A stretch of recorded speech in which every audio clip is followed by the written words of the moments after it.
จากนาถึงบ้านแม้นจะเหน็ดเหนื่อยงานเจอเจ้าก็หายดูสินะช่างไม่เห็นอา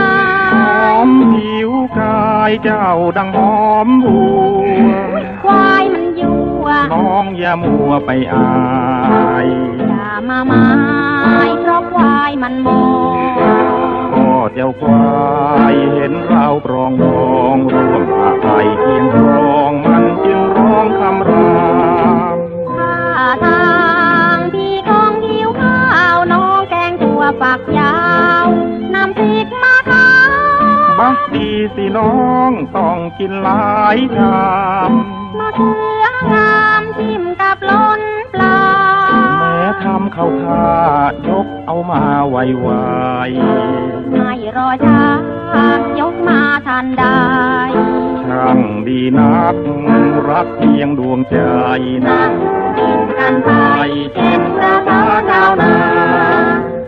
เมื่อยามเวลาพบค่ำเพราะความเหนื่อยตรากตรำต้องเข้าแก้หานึกมองจอหนังที่บนหลังคา